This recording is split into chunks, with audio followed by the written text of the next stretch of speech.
بسم اللہ الرحمن الرحیم۔ گمنام ہیروز کے معزز ناظرین، السلام علیکم۔ آئیے چلتے ہیں کہانی کی طرف۔ موس مرگر نے ناگواری سے کہا، تم مجھے یہ ناڑی سمجھتی ہو جبکہ میں 7 بلڈرز کا بہت ہی خطرناک تجربہ کار جاسوس اور سیکرٹ ایجنٹ کہلاتا ہوں۔ میں نے قتل اور اغوا کی ایسی وارداتیں کی ہیں کہ تم سنو گی تو لرز جاؤ گی۔ میں لرزنا نہیں چاہتی، پلیز اپنے تجربات اور ماضی میں کی جانے والی وارداتوں کو اپنے ریکارڈ میں ہی محفوظ رکھو۔ میڈم کو یہاں سے پرتگال پہنچانے تک تم دونوں وہی کرتے رہو گے جو میں کہوں گی۔ بیری ہنٹ کچھ کہنا چاہتا تھا، وہ ہاتھ اٹھا کر بولی، نو مور آرگومنٹس۔ وہ دونوں چپ رہے، یہ جانتے تھے کہ رات کا وقت ہے، وہ صبح تک بہت ضدی اور بد مزاج رہے گی، اپنے مزاج کے خلاف کوئی بات برداشت نہیں کرے گی۔ پھر 7 بلڈرز کے ساتھوں والا عہدیدار یہ کبھی نہیں چاہیں گے کہ وہ دونوں جمائلہ کے حکم کے خلاف کوئی کام کریں، اس لیے انہوں نے چپ سادھ لی۔ دوسری طرف 7 بلڈرز میں وہ 3 ٹیلی پیتھی جانے والے سونیا کے متعلق اپنے اپنے دماغ میں کھچڑی پکا رہے تھے۔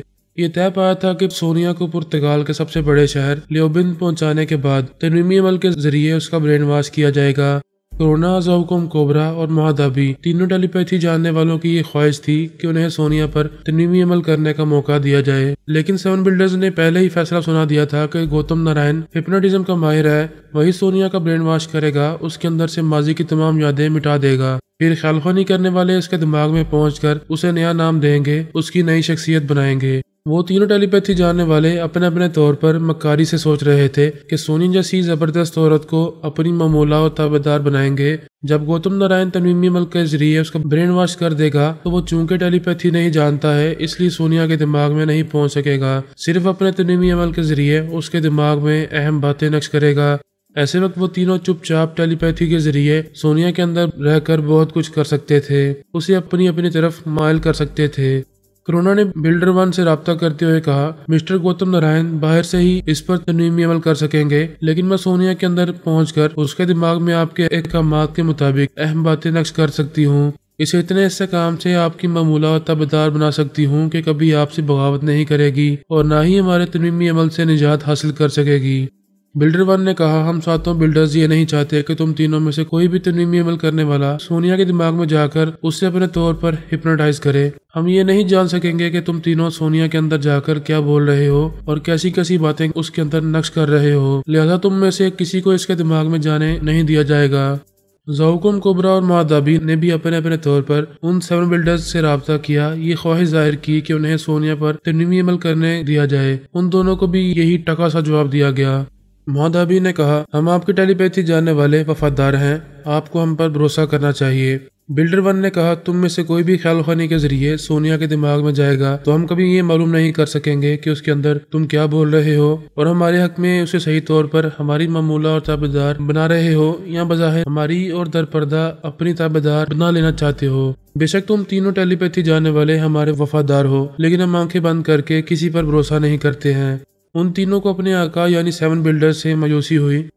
کرونا نے زوکم، کوبرا اور مہادابی سے کہا، میں جانتی ہوں کہ جب گوتم نارائن سونیا پر تنویمی عمل کر رہا ہوگا، میں چپکے سے اس کے اندر جا کر اپنے طور پر سونیا کو مائل کروں گی، تم دونوں بھی وہاں موجود رہو گے اور تمہاری بھی یہی خواہش ہوگی کہ سونیا کو اپنی تابعدار بنا لو۔ انہوں نے کہا، بے شک ہم یہی چاہتے ہیں، لیکن 7 بلڈرز کے ہمارے ساتھوں آقا ہمیں اس پر تنویمی عمل کرنے نہیں دیں گے۔ مہادابی نے کہا، ہم چپ چاپ سونیا پر عمل کر سکتے ہیں، لیکن ہم تینوں میں سے کون اسے تابعدار بنائے گا؟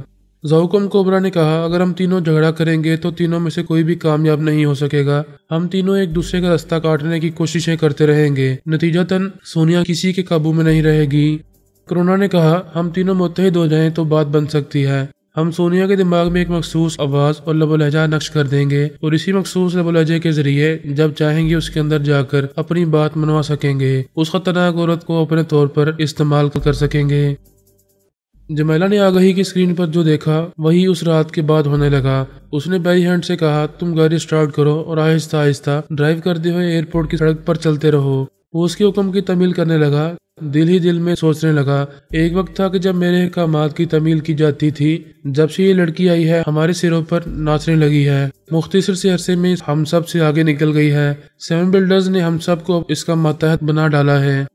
اس کے برابر فرنٹ سیٹ پر ماؤس مڑ کر بیٹھا ہوا تھا۔ اس نے فرانسیسی زبان میں کہا، یہ فرینچ لینگویج نہیں جانتی، میں تم سے پوچھتا ہوں کہ کیا ہم ہمیشہ اس کے تابع دار بن کر رہیں گے؟ ہماری عمر اور ہمارے تجربات کے سامنے یہ لڑکی ابھی طفل مکتب ہے، صرف اپنی پراسرار صلاحیتوں کے باعث ہم پر حاوی ہو رہی ہے۔ ہاں یہی دیکھو، اسے اپنی آگاہی پر کتنا بھروسہ ہے۔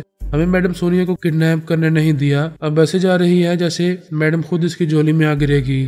میں تو اپنے طور پر دعا کر رہا ہوں کہ اس کی آگاہی درست نہ ہو، یہ میڈم کو حاصل کرنے میں ناکام ہو جائے۔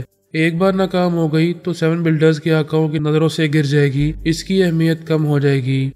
جمیلہ پچھلی سیٹ پر آرام سے بیٹھی ہوئی تھی، اسے اس بات کی پرواہ نہیں تھی کہ وہ فرانسیسی زبان میں ایک دوسرے سے کیا بول رہے ہیں۔ وہ نہ تو کسی کی باتوں پر توجہ دیتی تھی اور نہ ہی اسے اس بات کی پرواہ ہوتی تھی کہ کوئی اس کے خلاف کیا بول رہا ہے۔ جب کوئی اسے دشمنی کرتا تھا اور عملی طور پر کوئی قدم اٹھانا چاہتا تھا تب اسے فوراً ہی آگاہی ملتی تھی اور وہ اپنے ان مخالفین سے ہوشیار ہو جاتی تھی۔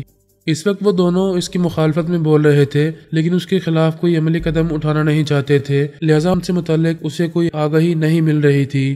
وہ دونوں دعا مانگ رہے تھے کہ سونیا کے متعلق اسے جو آگاہی مل چکی ہے وہ درست نہ ہو۔ کسی کے خلاف دعا مانگی جائے یا بد دعا دی جائے تو وہ پوری نہیں ہوتی۔ بیری ہنٹ اور ماؤس مرکر نے ہیڈ لائٹس کی روشنی میں دیکھا، دور ایک عورت سڑک پر دکھائی دے رہی تھی، وہ لڑکھڑاتی ہوئی چلی آ رہی تھی۔ جمیلہ نے کہا، اس کے قریب پہنچ کر گاڑی روکو، یہی سونیا ہے۔ انہوں نے قریب پہنچ کر گاڑی روک دی، ہیڈ لائٹس کی روشنی میں دیدے پھیلا کر اسے دیکھنے لگے۔ وہ وہی دکھائی دے رہی تھی جسے وہ اسپتال میں دیکھ چکے تھے۔ ماؤس مرکر نے گاڑی سے اتر کر سونیا کو سہارا دیا، پھر اسے پچھلی سیٹ پر پہنچا دیا۔ جمیلہ اس کی کمزوری اور پریشانیوں کو سمجھ رہی تھی، اس نے پچھلی سیٹ پر لیٹنے کی جگہ بنا دی، وہ آرام سے وہاں لیٹ گئی۔ گاڑی وہاں سے گھوم کر ہائی وے کی طرف جانے لگی۔ تمام رات سفر کرنے کے بعد وہ بنغازی ایئرپورٹ پہنچ گئے۔ 7 بلڈرز کے ایک ماتحت نے ان کے لیے 4 سیٹیں ایک فلائٹ میں اوکے کرا لی تھیں۔ جمیلہ نے بورڈنگ کارڈ لیتے وقت ایک کیلنڈر میں 12 تاریخ دیکھی، اس نے آگاہی کے منظر میں یہی سب کچھ دیکھا تھا۔ وہ شام تک پرتگال کے مغربی ساحلی شہر لسبن پہنچ گئے۔ وہاں روسیو نامی ایک علاقے میں جمیلہ اپنے والدین کے ساتھ رہائش پذیر تھی۔ جمیلہ یہ بتا چکی تھی کہ سونیا کو کسی زہریلے سانپ نے ڈسا ہے اور اسے بڑی مشکلوں سے اس سانپ کے زہر سے بچایا گیا ہے۔ 7 بلڈرز کے ڈاکٹروں نے اس کا معائنہ کیا، پھر کہا اس پر کوئی دوا اثر نہیں کرے گی، صرف وہی دوائیں جو زہر کا توڑ کر سکتی ہیں وہی سست رفتاری سے اس پر اثر کرتی رہیں گی اور یہ رفتہ رفتہ نارمل ہوگی۔ ڈاکٹر نے اسے انجیکشن لگایا، کھانے کے لیے دوائی دی، پھر وہ دونوں ڈاکٹر چلے گئے۔ ایک نرس اور 2 خادمائیں اس کی خدمت کے لیے وہاں رہ گئیں۔ گوتم نارائن نے کہا، یہ جسمانی اور ذہنی طور پر کمزور ہے، میں بڑی کامیابی سے اس پر تنظیمی عمل کر سکوں گا۔ بلڈر 3 نے کہا، تم وہاں میڈم سونیا کے بنگلے میں جاؤ اور ڈرائنگ روم میں بیٹھ کر ہمارے دوسرے حکم کا انتظار کرو۔ جمیلہ سے پوچھا گیا، گوتم نارائن وہاں آ رہا ہے، کیا میڈم سونیا جاگ رہی ہیں؟ ابھی سو رہی ہیں؟ ٹھیک ہے، جب تک وہ سوتی رہے گوتم نارائن ڈرائنگ روم میں بیٹھا رہے گا، اس کے بیدار ہونے پر تنظیمی عمل کرے گا۔ بلڈر 1 کے حکم کے مطابق 2 مسلح گارڈز کرونا، زوکوم، کوبرا اور مہادابی کے بنگلے میں پہنچ گئے۔ انہوں نے ان تینوں کو گن پوائنٹ پر رکھ کر کہا، باس کا حکم ہے کہ 1 گلاس پانی پیو۔ انہوں نے فریج سے پانی نکالا، اپنے اپنے گلاس میں ڈالا۔ مسلح گارڈز نے جیب سے شیشی نکال کر پانی سے بھرے ہوئے گلاس میں 4 قطرے ٹپکا دیے، پھر کہا، اسے پی لو۔ وہ تینوں خیال خوانی کے ذریعے ان مسلح گارڈز کے اندر نہیں جا سکتے تھے، وہ سانس روک لیتے تھے۔ انہوں نے پوچھا، یہ کیسی دوا ہے؟ جواب ملا، ہم نہیں جانتے، جو حکم دیا گیا ہے اس پر عمل کرو۔ کیا ہمیں زبردستی پینا ہوگا؟ انہوں نے گن پوائنٹ پر رکھتے ہوئے کہا، بے شک، پیو یا پھر مرو۔ کوئی مرنا نہیں چاہتا۔ انہوں نے مجبور ہو کر گلاس اٹھایا اور گٹ گٹ پی کر خالی کر دیا۔ تھوڑی دیر بعد ہی دوا نے اثر دکھایا، وہ دماغی اور جسمانی طور پر کمزوری محسوس کرنے لگے، اپنے اپنے بستر پر جا کر لیٹ گئے۔ یہ سمجھ گئے کہ ان کے دوسرے ٹیلی پیتھی جاننے والے ساتھیوں کے ساتھ بھی یہی ہو رہا ہوگا۔ وہ تینوں اپنی اپنی رہائش گاہ میں کمزوری کے باعث گہری نیند سو گئے۔ ان کے پاس کھڑے ہوئے مسلح گارڈز اپنی اپنی ڈیوٹی پر موجود رہے۔ انہیں تاکید کی گئی تھی کہ وہ وہاں مسلسل موجود رہیں۔ اگر وہ 8-10 گھنٹے بعد نیند سے بیدار ہو جائیں تو انہیں پھر دوا پلا کر سلا دیا جائے، تاکہ وہ گوتم نارائن کے تنظیمی عمل کے وقت یا تنظیمی عمل کے بعد میڈم سونیا کے اندر خیال خوانی کے ذریعے نہ جا سکیں اور کوئی مکاری نہ دکھا سکیں۔ سونیا نیند سے بیدار ہو گئی تھی۔ جمیلہ نے گوتم نارائن سے کہا، میرے ساتھ میڈم کے بیڈ روم میں چلو اور انہیں ہپنوٹائز کرو۔ وہ بولا، ہپنوٹائز کرنے کے لیے ہمیشہ تنہائی اور خاموشی ضروری ہوتی ہے۔ وہاں میں ہوتا ہوں یا میرا معمول یا معمولہ ہوتی ہے، کوئی تیسرا نہیں ہوتا۔ وہ بولی، آج تمہیں اپنا یہ اصول توڑنا ہوگا، میں موجود رہوں گی، اگر انکار کرو گے تو میں ہپنوٹائز کرنے کی اجازت نہیں دوں گی۔ وہ بولا 7 بلڈرز کے ساتھوں آقا مجھ پر اعتماد کرتے ہیں، ٹیلی پیتھی جاننے والوں پر اتنا بھروسہ نہیں کرتے جتنا کہ مجھ پر کرتے ہیں، تمہیں بھی مجھ پر بھروسہ کرنا چاہیے۔ سوری، میں میڈم کے معاملے میں اپنے باپ پر بھی بھروسہ نہیں کروں گی، جو کہہ رہی ہوں وہ کرو، ورنہ اس دنیا میں ہپنوٹائز کرنے والوں کی کمی نہیں ہے، میں کسی دوسرے کی خدمات حاصل کر لوں گی۔ یہاں تمہارا نہیں 7 بلڈرز کا حکم چلتا ہے، تم اپنی مرضی سے کسی دوسرے ہپنوٹائز کرنے والے کی خدمات حاصل نہیں کر سکو گی۔ اتنا تو کر سکوں گی کہ تمہیں یہاں سے باہر نکال دوں۔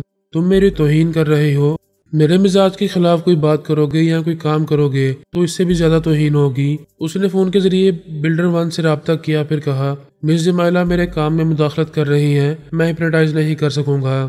بلڈر 1 نے پوچھا وہ کس قسم کی مداخلت کر رہی ہیں؟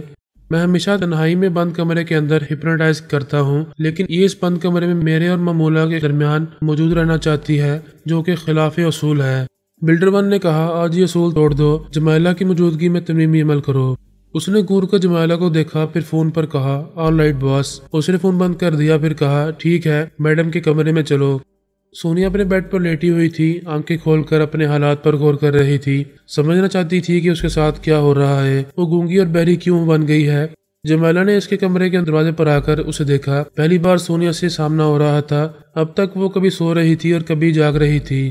جاگنے کے دوران اس پر عجیب بے خودی سی طاری رہتی تھی، کسی کو اچھی طرح پہچان نہیں پاتی تھی۔ اس بار اس نے دیکھا کہ کمرے کے دروازے پر ایک خوبصورت سی نوجوان لڑکی کھڑی ہوئی ہے۔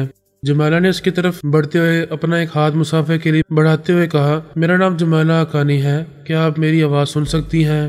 وہ خوش ہو کر اس بات میں سر ہلانے لگی، اس وقت اسے آواز سنائی دے رہی تھی، عارضی بہرا پن ختم ہو گیا تھا۔